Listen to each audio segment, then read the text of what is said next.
একটা যখন এই পোকা আসতেছে আবার চলে যাচ্ছে, আপনার আমার কাছে যেমন মনে হয়, বা যখন তুলায় আপনি আমি যখন বাড়ি দেওয়ার পরে দেখেন তুলা দিয়ে যেভাবে ছিটকে চলে যায়, এত বড় বড় পাহাড় গুলো কিয়ামতের দিন এইভাবে ছিটকে ছিটকে পড়ে যাবে। সুবহানাল্লাহ। সম্মানিত উপস্থিতি, তাহলে সেদিনকার অবস্থা কেমন জটিল হবে, কেমন ভয়াবহ হবে। মহান আল্লাহ সুবহানাহু ওয়া তাআলা মহাগ্রন্থ আল কোরআনের মধ্যে বলছেন যে, হে মানব মণ্ডলী, কিয়ামতের মাঠ অত্যন্ত ভয়ঙ্কর হবে, অত্যন্ত ভয়াবহ হবে। এমন ভয়াবহ অবস্থা হবে যে মানুষ সেদিন তার বাবা মাকে চিনতে পারবে না। মহান আল্লাহ সুবহানাহু ওয়া তাআলা মহাগ্রন্থ আল কোরআনের মধ্যে বলছেন যে কিয়ামতের মাঠ এমন ভয়াবহ অবস্থা হবে যে কেউ কাউকে পরিচয় দিতে চাইবে না। এমন কঠিন অবস্থা হবে যে আল্লাহ নবী সাল্লাল্লাহু আলাইহি ওয়াসাল্লাম বলছেন, আদম সন্তানকে হুফাতান উরাতান গুল্লান, আদম সন্তানকে কিয়ামতের দিন শূন্য পা উলঙ্গ দেহ খাতনা বিহীন অবস্থায় আদম সন্তানকে সমাবেত করা হবে। এই বাক্যটি শোনার সঙ্গে সঙ্গে আয়েশা রাদিয়াল্লাহু আনহা বলে উঠলেন, ফাকুলতু ইয়া রাসূলুল্লাহ সাল্লাল্লাহু আলাইহি ওয়াসাল্লাম আর রিজালু আলান নিসাই বা'দুহুম ইলা বা'দা। আল্লাহর নবী, এইভাবে যদি একত্রিত হয় তাহলে নারী পুরুষ তো একে অপরের দিকে তাকাবে। আল্লাহ নবী সাল্লাল্লাহু আলাইহি ওয়াসাল্লাম বলছেন যে, হে আয়েশা, তখনকার অবস্থায় এমন কঠিন হবে যে কেউ কারোর দিকে সুযোগ পাবে না। দেখুন, এই বাক্যটির পরে আল্লাহর নবী কিন্তু আর বলেননি যে কি অবস্থা হবে।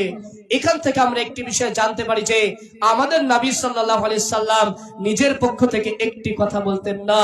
তার পরবর্তীতে জিবরাইল আমিন আল্লাহর নবী সাল্লাল্লাহু আলাইহি সাল্লামের কাছে ওহী নিয়ে আসছেন সূরাতুল আবাসার শেষের আয়াতগুলো। আল্লাহ সুবহানাহু ওয়া তাআলা বলছেন যে, ইয়াউমা ইয়াফিরুল মারউ মিন আখিহি, সেদিন কিয়ামতের দিন মানুষ ভুলে যাবে তার ভাই মাকে। ইয়াউমা ইয়াফিরুল মারউ মিন আখিহি, সেদিন ভুলে যাবে তার ভাইকে। ওয়া উম্মিহি ওয়া আবি, সেদিন ভুলে যাবে তার বাবা মাকে। ওয়া সাহিবাতিহি ওয়া বানি, এবং সেদিন মানুষ তার আত্মীয় স্বজন, তার স্ত্রী, তার স্বামীকে ভুলে যাবে। কেউ কারো পরিচয় দিতে চাইবে না। সম্মানিত উপস্থিতি, তাহলে দেখুন অবস্থা কেমন কঠিন হবে যে সেদিন মানুষ তার বাবা মাকে ভুলে যাবে। আজকে যে বাবা, যে মা আপনার আমার জন্য কত কষ্ট করেছেন, যে মা সন্তান প্রসব করানোর জন্য কত কষ্ট করেছেন, প্রিয় মায়েরা যারা আছেন তারাই বুঝতে পারবেন। একটি সন্তান আসার আগে, যখন একটি গর্ভে সন্তান আসে, ওই মার সর্বপ্রথম বমি হওয়া শুরু হয়। ওই সন্তান যখন গর্ভে আসে, ওই মা তখন খাইতে পারে না। একটি সন্তান যখন গর্ভে আসে, ওই মা তখন ভালোভাবে খাইতে পারে না, ঘুমাতে পারে না। যখন পুরো বাড়ির কাজ করার পরে মা যখন আবার ঘুমাতে যায়, ওই সন্তানটা আবার পেটের মধ্যে লাথি মারে। লাথি মারার কারণে ওই মা তখন আবার ঘুম থেকে জেগে যায়। এই সন্তান এভাবে গর্ভে থাকা অবস্থায় কষ্ট করছে। তারপরে যখন এই সন্তান জন্ম দিচ্ছে কত কষ্ট হয় দেখুন। বৈজ্ঞানিকরা গবেষণা করছেন, এই যে স্বাভাবিক আপনার আমার শরীর, এই শরীরে যদি এখন আপনি আমি ব্লেড দিয়ে, চাকু দিয়ে কাটার পরে যে ব্যথাটা অনুভব করি, এই ব্যথা, যত ব্যথা, এটার 72 গুণ ব্যথা সহ্য করে একটা মা যখন সন্তান প্রসব করে। সুবহানাল্লাহ। যে মা এত কঠিন ব্যথা সহ্য করছে, আল্লাহ নবী সাল্লাল্লাহু আলাইহি ওয়াসাল্লাম বলছেন, ওই মা তার সন্তানকে দুধ পান করতে ভুলে যাবে। সম্মানিত উপস্থিতি, তাহলে সেদিন অবস্থা কেমন কঠিন হবে। এত কষ্ট করার পরে মা যখন তার সন্তানকে বুকে নেয়, তখন ওই মা তখন কিন্তু তার সকল দুঃখ ভুলে যায়। আর মা তখন ওই সন্তানকে তখন দুধ পান করতে ভুলে যাবে। তাহলে অবস্থা কেমন হবে। প্রিয় উপস্থিতি, কল্পনা করেছি কখনো তাহলে সেদিন অবস্থা কেমন হবে। সেদিন মানুষ সবাই ইয়া নাফসি করে থাকতে থাকতে থাকবে। সব মানুষ বলবে ইয়া নাফসি, আমাকে বাঁচাও, আমাকে বাঁচাও। এমন অবস্থা সবার থাকবে। সব মানুষ, আপনি আমি একাকার হয়ে যাব। সব মানুষ তখন ভাববো যে আমাদের এখন একটু আল্লাহ ফায়সালা করুক। প্রথমে বলছিলাম একদিনের সমপরিমাণ কত হবে? 50,000 বছর।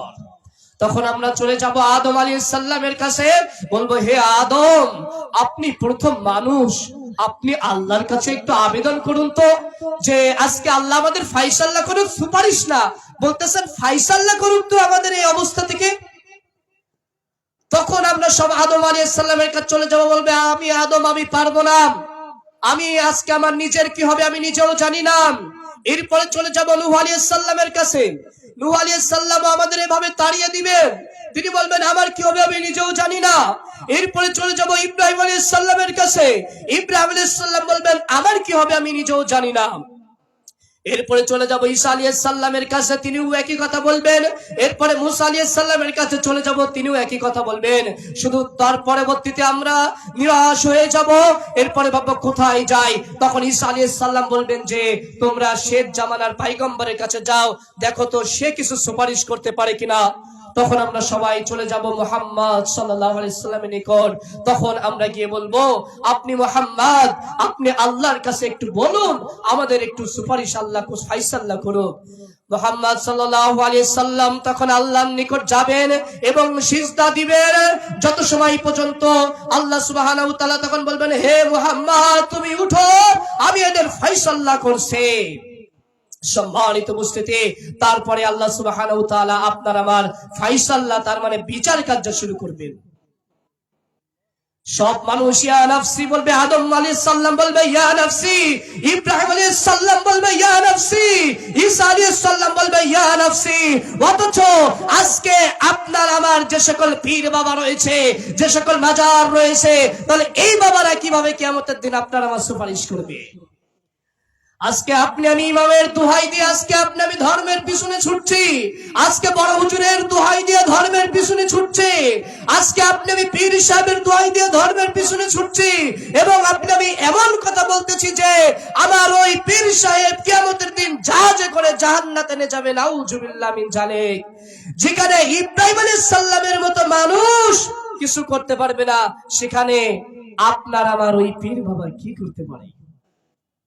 সম্মানিত উপস্থিতি, এমন কঠিন মুসিবতের পরে আল্লাহ সুবহানাহু ওয়া তাআলা আপনার আমার বিচার কার্য শুরু করবেন। সেই বিচার কার্য কিভাবে শুরু করবেন? আল্লাহ সুবহানাহু ওয়া তাআলা চারটা পদ্ধতিতে আপনাকে আমাকে বিচার কার্য শুরু করবেন। এই চারটা পয়েন্ট খুবই ইম্পর্টেন্ট, খুবই গুরুত্বপূর্ণ। সবাই মনোযোগ সহকারে শ্রবণ করার চেষ্টা করুন। মহান আল্লাহ সুবহানাহু ওয়া তাআলা প্রথম নাম্বার যে পদ্ধতি, সেটা হচ্ছে আল্লাহ সুবহানাহু ওয়া তাআলা মহাগ্রন্থ আল কুরআনের মধ্যে বলছেন, 30 নম্বর পারা 99 নম্বর সূরা সূরাতুল জিলজালের শেষ দুই আয়াতে বলছেন, ফামান ইয়া'মাল মিসকালা যাররাতিন খায়রান ইয়ারাহ। আদম সন্তান যদি বিন্দু পরিমাণ সরিষার দানা পরিমাণ নেক কাজ করেন, আদম সন্তান কিয়ামতের দিন সেটা দেখতে পাবে।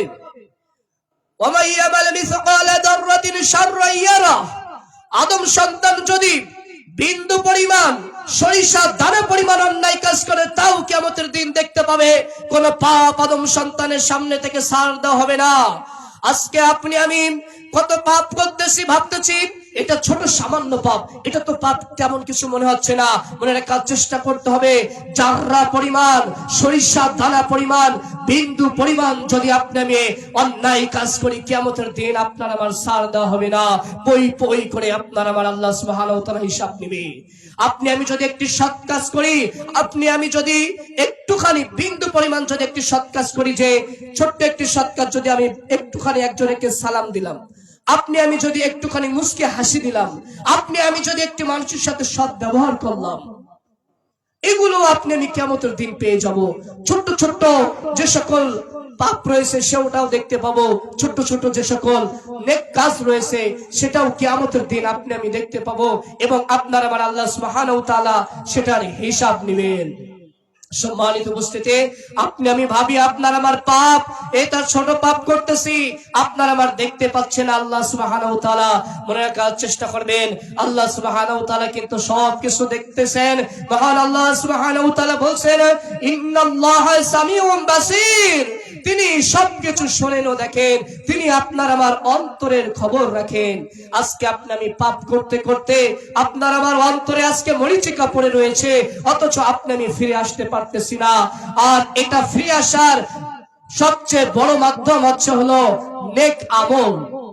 একটি উদাহরণ দিলে আপনাকে আমি বোঝাতে পারি কি, দেখি আপনার আমার বাড়িতে যে গ্রিল রয়েছে, দেখবেন গ্রিল যে সকল অলগুলো রয়েছে, যখন আপনার আমার গ্রিলে যখন জং পড়ে, তখন ওই গ্রিলে আপনি আমি কিন্তু প্রলেপ করি, আপনি আমি কিন্তু পলিটিন লাগিয়ে রং করি, তখন কিন্তু ওটা উঠে যায়, ওটা কিন্তু আর সামনে থাকে না। কিন্তু আদম সন্তান যখন পাপ করে, আদম সন্তানের অন্তরে এইভাবে দাগ পড়ে যায়। তাহলে এবার ভেবে দেখুন, আপনি আমি আজকে যে পাপগুলো করতেছি, আপনার আমার অন্তরে আজকে কত পাপ আপনার আমার জড় হয়েছে, একটুখানি ভাবার চেষ্টা করুন। তাহলে আপনার আমার এই অন্তরে চাইলে কি ভাই প্রলেপ করতে পারবো? ওই যে গ্রিলে আপনি আমি প্রলেপ করেছি, রং করেছি, অন্তরে কি এই বুকের মধ্যে আপনার আমার অন্তরে আপনি আমি কি প্রলেপ করতে পারছি?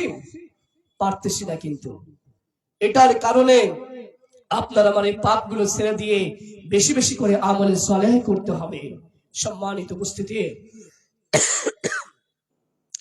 পদ্ধতি নাম্বার 2, মহান আল্লাহ বলেন মহাগ্রন্থ আল কোরআনের 30 নম্বর পারা 99 নম্বর সূরা সূরাতুল জিলজালের 4 নম্বর আয়াতে, ইয়াউমাইযিন তুহাদ্দিসু আখবারাহা, সেদিন মাটি তার সকল সবকিছু বৃত্তান্ত বর্ণনা করতে থাকবে। মাটি সেদিন সবকিছু বলতে থাকবে। বোঝার চেষ্টা করুন, মাটির উপরে যে সকল অন্যায় কাজ হচ্ছে, মাটির উপরে যে সকল হারাম কাজ হচ্ছে, এই মাটি সেদিন কথা বলতে থাকবে। এই মাটি সেদিন বলতে থাকবে, এই মাটির উপরে এখানে ইসলামিক সেমিনার হয়েছিল, এই মাটি সেদিন বলতে থাকবে। এই মাটির উপরে সেদিন ডিজে গান হয়েছিল, এই মাটি বলতে থাকবে। এই মাটির উপরে ওই ব্যক্তি অন্যায় কাজ করেছিল, এই মাটির উপরে ওই ব্যক্তি রাহাজানি করেছিল, এই মাটির উপরে ওই ব্যক্তি অন্যায় কাজকে ওই ব্যক্তি অন্যায় কাজকে প্রসার করেছিল। অর্থাৎ মাটির উপরে যা কিছু করা হবে, মাটি সব কিছু টপ টপ করে সাক্ষ্য দিবে। সম্মানিত উপস্থিতি, একটুখানি ভাবার চেষ্টা করুন অবস্থা সেদিন কেমন হবে। এই আয়াতটি সবচেয়ে ভাবার বিষয়, কারণ আপনি আমি যেখানে কাজ করি না কেন, আপনাকে আমাকে মাটির উপরে দাঁড়িয়ে কিন্তু কাজ করতে হয়। যেখানে যাই না কেন, পৃথিবীর যে প্রান্তে যাই না কেন, আপনার আমার কিন্তু পৃথিবীর মধ্যে গণ্ডির মধ্যে কাজ করতে হয়। আর ওই মাটি কিয়ামতের দিন সব কিছু বলতে থাকবে। পাপ করতেছি রাতের আধারে, পাপ করতেছি কেউ দেখতে পাচ্ছে না, কিছু মনে হচ্ছে না, অথচ ওই পাপ যেটা হচ্ছে, এই মাটি সেদিন সব কিছু কথা বলতে থাকবে। সম্মানিত উপস্থিতি, বাঁচার সেদিন কোনো উপায় থাকবে না, পালানোর কোনো রাস্তাঘাট থাকবে না, পালানোর কোনো উপায় থাকবে না। মাটি সেদিন টপ টপ করে সবকিছু বলে দিতে থাকবে। সম্মানিত উপস্থিতি, বোঝার চেষ্টা করুন, ভাবার চেষ্টা করুন, মাটি সেদিন টপ টপ করে সব কথা বলতে থাকবে। তাহলে পরিস্থিতি সেদিন কেমন হবে? মনে রাখার চেষ্টা করবেন, আপনার আমার দুই কাঁধে দুইজন ফেরেশতা কিন্তু রয়েছে, সারাক্ষণ আপনার আমার লিখতেছে। একটিবার বোঝার চেষ্টা করুন, একটিবার ভাবার চেষ্টা করুন। প্রিয় ভাইরা, আপনি আমি একবার কল্পনা করি না যে আপনার আমার ঘাড়ে দুইজন রয়েছে, তিনি আপনার আমার সবকিছু বিবদ্ধ করছেন। এখানে যদি একটি ক্যামেরা লাগাই দেন, সিসি ক্যামেরা, সব ফুটেজ কিন্তু উঠে যাচ্ছে। ঠিক আল্লাহ সুবহানাহু ওয়া তাআলা পুরো পৃথিবীকে এইভাবে রেকর্ড করছেন। কিয়ামতের দিন আপনার আমার সামনে ভাবে দেখানো হবে। মহান আল্লাহ সুবহানাহু ওয়া তাআলা 4টা পদ্ধতিতে আদম সন্তানকে পুণ্যবাদী অপরাধী স্বীকার করবেন, সাব্যস্ত করবেন। আমরা জানলাম 2টা পদ্ধতি, এরপরে জানবো 3 নম্বর পদ্ধতি। মহান আল্লাহ সুবহানাহু ওয়া তাআলা 23 নম্বর পারা মহাগ্রন্থ আল কোরআনের সূরাতুল ইয়াসিনের 65-66 নম্বর আয়াতের মধ্যে আল্লাহ সুবহানাহু ওয়া তাআলা বলছেন, আল ইয়াউমা নাখতিমু আলা আফওয়াহিহিম, আল্লাহ বলছেন যে আল ইয়াউমা কিয়ামতের দিন নাখতিমু আলা আফওয়াহিহিম, সেদিন আদম সন্তানকে মুখে মোহর মেরে দিব, মুখে তালা মেরে দিব, মুখ সেদিন কথা বলতে পারবে না। আদম সন্তানের মুখ সেদিন কোনো কথা বলতে পারবে না। তার মানে আপনার আমার মুখ এভাবে তালা থাকবে। আপনি আমি কিয়ামতের দিন মুখে কথা বলতে পারবো না। ওয়া তুকাল্লিমুনা আইদিহিম, সেদিন হাত কথা বলতে থাকবে। আপনার আমার যে হাত রয়েছে, এই হাত আপনার আমার বিরুদ্ধে বলতে থাকবে। এই হাত দিয়ে তুমি চুরি করেছিলে, এই হাত দিয়ে তুমি ডাকাতি করেছিলে, এই হাত দিয়ে মানুষকে বিনা কারণে থাপ্পড় মেরেছিলে, এই হাত দিয়ে তুমি মানুষকে মেরেছিলে, এই হাত দিয়ে প্রহার করেছিলে, এই হাত দিয়ে সুদের খাতা লিখছিলে, এই হাত দিয়ে ঘুষের টাকা লেনদেন করেছিলে, এই হাত দিয়ে জিনা করেছিলে, এই হাত দিয়ে ব্যভিচার করেছিলে, এই হাতের দাপটে তুমি মানুষকে কত নির্যাতন করেছিলে। এই হাত সেদিন কথা বলতে থাকবে। মহান আল্লাহ বলছেন, ওয়া তাশহাদু আরজুলুহুম বিমা কানু ইয়াকসিবুন, হাত সেদিন সাক্ষ্য দেওয়ার পরে পা বলবে, হাত তুমি ঠিকই বলেছ, এই পা দিয়ে সে অন্যায় কাজের জন্য ধাবিত হয়েছিল, এই পা দিয়ে সে অন্যায় কাজ করছিল, এই পা দিয়ে মানুষকে লাথি মেরেছিল, এই পা দিয়ে খারাপ পথে হেঁটেছিল, এই পা দিয়ে সে নানা রকম কাজ করার জন্য এই পা দিয়ে সে হেঁটে চলে গিয়েছিল। আপনার আমার পা সেদিন আপনার আমার বিরুদ্ধে কথা বলতে থাকবে। পরিস্থিতি কত কঠিন একবার ভাবার চেষ্টা করুন। সম্মানিত উপস্থিতি, শুধু তাই নাই, মহান আল্লাহ সুবহানাহু ওয়া তাআলা সূরাতুন নূরের 24 নম্বর আয়াতে বলছেন, ইয়াউমা তাশহাদু আলসিনাতাহুম, সবচেয়ে আশ্চর্যজনক আয়াত লাগে আমার কাছে এটি। ইয়াউমা তাশহাদু আলসিনাতাহুম, ইয়াউমা, আর সেদিনকে তাশহাদু সাক্ষ্য প্রদান করতে থাকবে, আলসিনাতাহুম, আপনার আমার জিহ্বা। একটিখানি ভাবার চেষ্টা করুন, এই মুখে তালা মারা থাকবে। আপনার আমার জিহ্বা আপনার পক্ষে কথা বলবে না, আমার পক্ষে কথা বলবে না। এই জিহ্বা আপনার আমার বিপক্ষে কিয়ামতের দিন কথা বলবে যে এই জিহ্বা দিয়ে তুমি ফাহিশা কথা বলেছিলে। সম্মানিত উপস্থিতি, বাঁচার উপায় দেখুন। এগুলো বলা লাগবে আল্লাহর সামনে, সাক্ষ্য প্রদান করা লাগবে আল্লাহ সুবহানাহু ওয়া তাআলার সামনে। আপনার আমার যে জিহ্বাটা রয়েছে, কত অশ্লীল কথা বলতেছি ভাবতেছি না, মানুষের নামে অপবাদ দিচ্ছি ভাবছি না, মানুষের নামে গীবত করছি ভাবছি না, তেহমত করতেছি ভাবতেছি না, আপনি আমি অপবাদ দিচ্ছি ভাবছি না, মিথ্যা কথা বলতেছি ভাবতেছি না, মানুষকে মানহানি করতেছি ভাবতেছি না, জিনার কথা বলতেছি ভাবতেছি না, সুদের কথা বলতেছি ভাবতেছি না। অথচ এই জিহ্বা কিয়ামতের দিন বলতে থাকবে, এই জিহ্বা দিয়ে তুমি এই কথাগুলো বলেছিলে। টপ টপ করে আপনার আমার জিহ্বা কিয়ামতের দিন সবকিছু সাক্ষ্য প্রদান করবে। যাবেন কোথায়? সেদিন পালাবার কোনো রাস্তা থাকবে না। আপনি আমি আপনার আমার কথা দ্বারা আজকে কত মানুষকে আপনি আমি তার অন্তরটাকে ক্ষত বিক্ষত করে ফেলেছে। মানুষের সবচেয়ে কষ্ট দেওয়ার বড় মাধ্যম হচ্ছে জিহ্বা। এই জিহ্বার মধ্য দিয়ে প্রত্যেকটি কাজ সংগঠিত হয়, মনে রাখবেন। মুখের মধ্য দিয়ে প্রত্যেকটি কাজ হয়। আপনার আমার কথার কারণে আজকে সবকিছু উল্টা পাল্টা হয়ে যায়, আবার সবকিছু সোজা করা যায় এই জিহ্বার মাধ্যমে। আর এই জিহ্বাটা আপনি আমি আজকে যদি অপব্যবহার করে থাকি, কিয়ামতের দিন এই জিহ্বা আপনাকে আমাকে ছাড় দিবে না। সম্মানিত উপস্থিতি, আজকে আপনার আমার দাপটে জোরের কারণে আজকে জিহ্বা দিয়ে মানুষকে কত কষ্ট দিচ্ছি, কত মানহানি করতেছি। এই কিয়ামতের দিন সেই জিহ্বা আপনার বিরুদ্ধে সেদিন কথা বলতে থাকবে। মহান আল্লাহ সুবহানাহু ওয়া তাআলা শুধু এগুলোই বলেন নাই। সূরাতুল হামিম সাজদার 18 থেকে 21 নম্বর আয়াত পর্যন্ত আল্লাহ সুবহানাহু ওয়া তাআলা বলছেন, ওয়া সামাহুম ওয়া আবসারুহুম, সেদিন কান কথা বলতে থাকবে। এই যে কান দিয়ে যা কিছু শ্রবণ করতেছি, এই কান সেদিন কথা বলবে।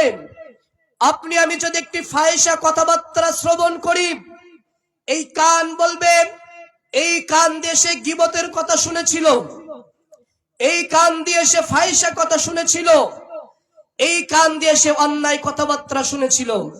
একটুখানি ভাবুন তো, কেউ কথা বলতেছেন, কানটা এভাবে লাগিয়ে দেওয়ালের অলের পাশে গিয়ে বাহির করে দিয়ে আপনি আমি কথা শুনতেছি। কানের মধ্যে আপনি আমি হেডফোন লাগিয়ে অশ্লীল কথাবার্তা বাদ্যযন্ত্র শুনতেছি। একটুখানি ভাবুন তো, আল্লাহর সামনে সেদিন সব প্রকাশ হবে।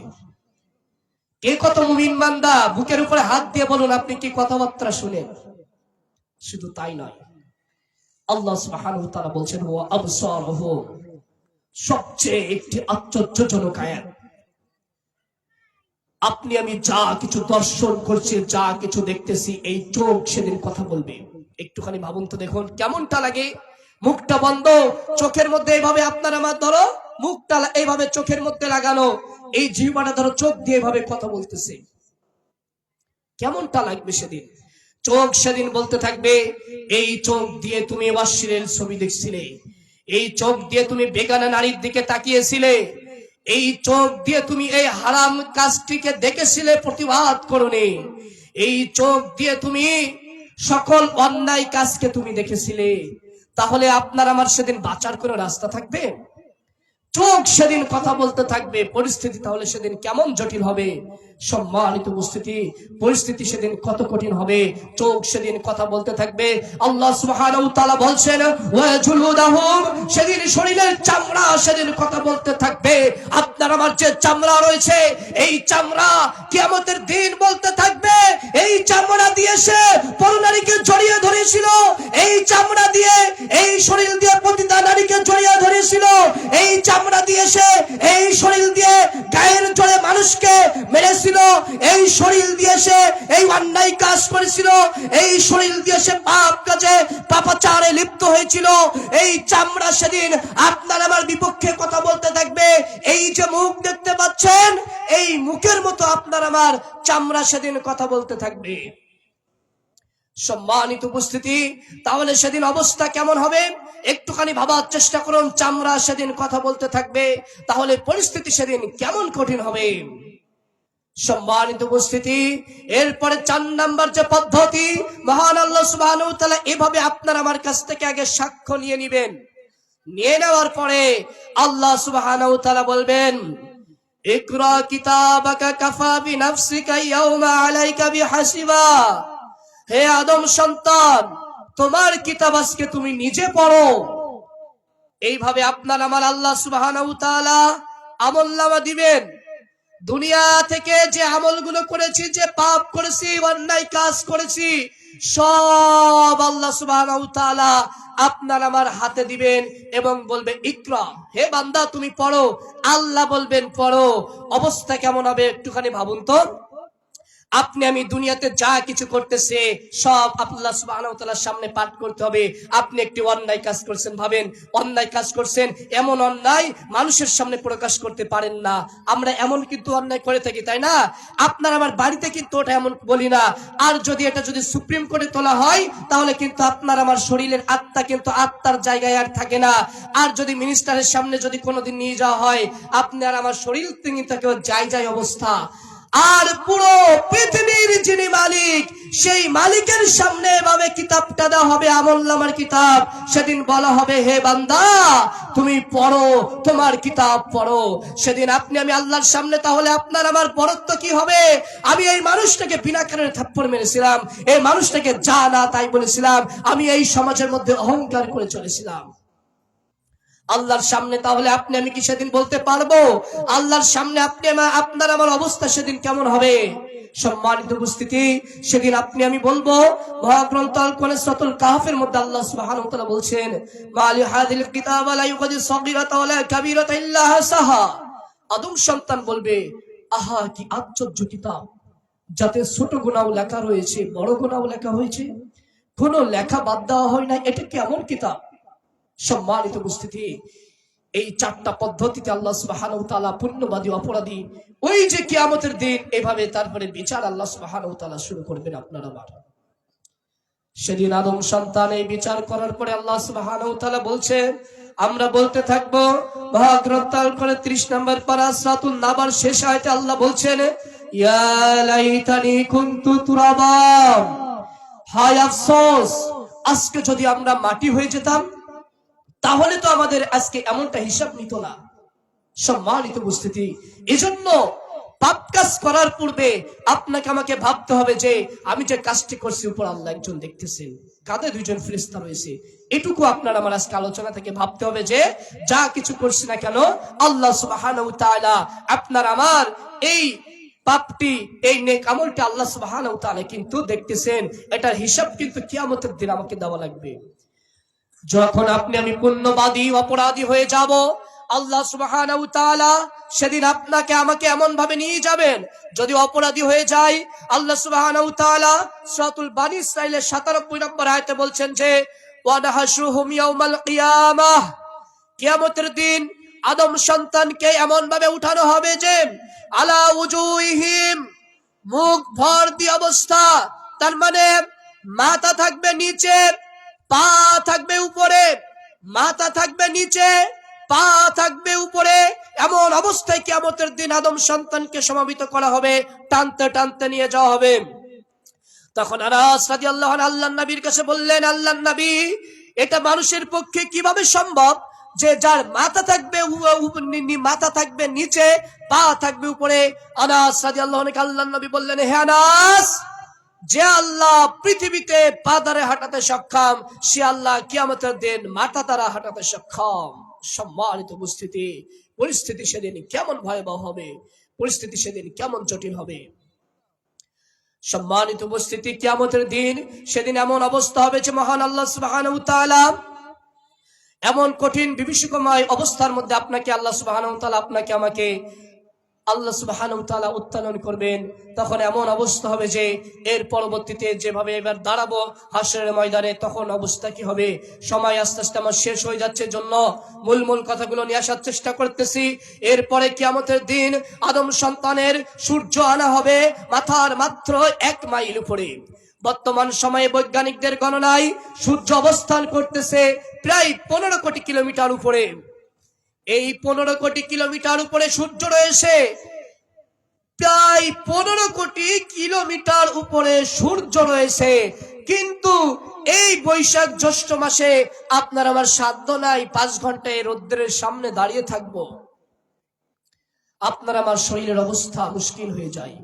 আর কিয়ামতের দিন ৫০,০০০ বছরের একটি দিন হবে, যেদিন আপনি আমি মাথার মাত্র ১ মাইল উপরে সূর্য থাকবে। সেদিন আদম সন্তানের অবস্থা এমন হবে যে মানুষ সেদিন কেউ তার আমল অনুযায়ী, পাপ অনুযায়ী ঘামতে থাকবে, টাকনু বরাবর, হাঁটু বরাবর, কাঁধ বরাবর, কেউ ঘামের মধ্যে হাঁপুডুবু খাইবে। আল্লাহ নবী সাল্লাল্লাহু আলাইহি সাল্লাম বলছেন, আদম সন্তানের জিহ্বাটা এমন হবে যে অর্ধ হাত এভাবে জিহ্বাটা ঝুলে যাবে। আল্লাহু আকবার, আল্লাহ আমাদের হেফাজত করুন, আল্লাহুম্মা আমিন। তাহলে অবস্থা সেদিন আপনার আমার কেমন হবে? সম্মানিত উপস্থিতি, এমন অবস্থা সেদিন কিয়ামতের দিন হবে। আর ওই কঠিন সময়ে, যেহেতু সময় শেষ হয়ে যাচ্ছে, এই জন্য ওইটা থেকে মুক্তি পাওয়ার যে উপায়গুলো সেগুলো এবার বলার চেষ্টা করবে ইনশাআল্লাহ। এই কঠিন সময়ে আল্লাহ সুবহানাহু ওয়া তাআলা ৭ শ্রেণীর লোককে বিশেষ ছায়াতলে আশ্রয় প্রদান করবেন। সহিহ বুখারীর হাদিস নাম্বার ১৪২৩, সহিহ মুসলিম ১০২১ নম্বর হাদিসের মধ্যে আছে, মিশকাতের ৭০৩ নম্বর হাদিসের মধ্যে আছে। আল্লাহ নবী সাল্লাল্লাহু আলাইহি ওয়াসাল্লাম বলছেন, আবু হুরায়রা রাদিয়াল্লাহু আনহু হাদিসটি বর্ণনা করছেন, সাবআতু ইউজিল্লুহুমুল্লাহু তাআলা ফি জিল্লিহি ইয়াওমা লা জিল্লা ইল্লা জিল্লাহ।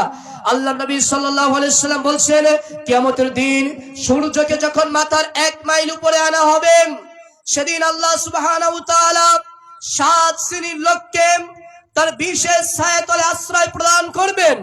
তার মধ্যে প্রথম নাম্বার যে শ্রেণীর লোক, সে হচ্ছেন ইমামুন আদিল, ন্যায় নিষ্ঠাবান নেতা, ন্যায়পরায়ণ দায়িত্বশীল, ন্যায়পরায়ণ গ্রাম্য সর্দার। অর্থাৎ যে দায়িত্ব রয়েছে তাকে ন্যায়ভাবে দায়িত্ব পালন করতে হবে। তাই যদি না হয় আপনার আমার কিয়ামতের দিন অবস্থা বড় মুশকিল হয়ে যাবে। এবং যদি সঠিকভাবে দায়িত্ব পালন করি তাহলে সেদিন সম্মানের সাথে প্রথম শ্রেণীর কাতারে থাকতে পারবো। আল্লাহ নবী সাল্লাল্লাহু আলাইহি সাল্লামের দায়িত্বের ব্যাপারে বলছেন যে, হে আমার সাহাবীরা, তোমরা কি জানো এই দায়িত্ব কি? বলছেন যে এই দায়িত্বের নাম হচ্ছে অপমান, এই দায়িত্বের নাম হচ্ছে লাঞ্ছনা, এই দায়িত্বের নাম হচ্ছে অপমান। আল্লাহ নবী সাল্লাল্লাহু আলাইহি সাল্লাম বলছেন, যে ব্যক্তিকে ২ জনের দায়িত্বশীল করে দেওয়া হলো তাকে যেন শ্রীবিহীন জবে করা হলো। তার মানে দায়িত্ব অনেক জটিল, দায়িত্ব কিন্তু অনেক কঠিন। এজন্য আমরা যে দায়িত্ব রয়েছে দায়িত্ব সঠিকভাবে পালন করতে হবে। আর যদি সঠিকভাবে পালন করি তাহলে কিয়ামতের দিন প্রথম নাম্বার শ্রেণীতে আপনি আমি থাকতে পারবো হাসরের ময়দানে। আল্লাহ নবী সাল্লাল্লাহু আলাইহি ওয়াসাল্লাম 2 নম্বরে বলছেন ওয়াশাবুন নাশা ফি ইবাদাতিল্লাহ, আল্লাহর ইবাদতে গড়ে উঠেছে যে যুবক ছোটবেলা থেকে 5 ওয়াক্ত সালাত আদায় করে, সত্য কথা বলে, মিথ্যা কথার আশ্রয় নেয় না, টাকনো গিটের নিচে কাপড় পরিধান করে না, ছোটবেলা থেকে আল্লাহর ইবাদতে যে যুবক মগ্ন হয়েছে ওই যুবক বিশেষ ছায়াতলে স্থান পাবেন। মনে রাখার চেষ্টা করতে হবে